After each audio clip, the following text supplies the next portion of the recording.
Let me tell you a story. A group of people in the diaspora decide they want to help their village back home. Nothing complicated.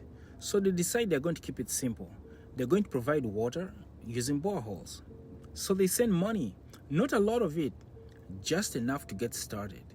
They send it through the usual channels. They trust the system and they trust the people in charge. Months pass, they call back home. How is the project doing? The answer is vague. We're working on it. There are delays. Things are complicated. So they visit and there are no boreholes. There's no progress in sight and the money is gone. Now what happens next is what always happens. They get frustrated, they blame corruption, they say Africa is too corrupt to invest in. So they stop. For those that do not know me, my name is Timothy and I run a WhatsApp group for the Black Diaspora, a space where we study the moves the world makes around us. Right now we're building the $1 Diaspora Fund Registry. The idea is simple. If Africans in the diaspora organize even $1 together, we can begin building capital that belongs to us. If you believe the diaspora should play a role in building Africa's future, join the $1 Diaspora Fund Registry. All the links are in the bio. Remember to subscribe to my Substack newsletter for more. A second group of Africans decides to try again. Same goal, same village, same need. But they do one thing differently. They don't just send money, they build a system around the money.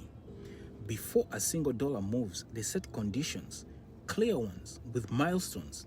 If we send this amount, this is what must be completed. Here's the reporting structure. Here's how progress will be tracked. They even go further. They say, if the system doesn't exist, we'll help you build it. So now, instead of money flowing into a loose structure, it flows into a controlled one that is transparent, trackable, and accountable. Here's what changes. The people receiving the money now understand something. This is not free money. This is conditional money. If they meet the milestones, more funding comes. If they don't, it stops. Suddenly, their behavior changes. Corruption thrives in the absence of structure. Once structure is introduced, corruption becomes difficult. The boreholes get built, reports are submitted, and progress is visible. The people didn't become angels overnight. The system made accountability necessary. Now, I want you to step back for a second. The problem was never just corruption. The problem was unstructured money. We keep waiting for politicians to fix corruption. Why would they? They benefit from it. The real power sits somewhere else, with the people sending the money.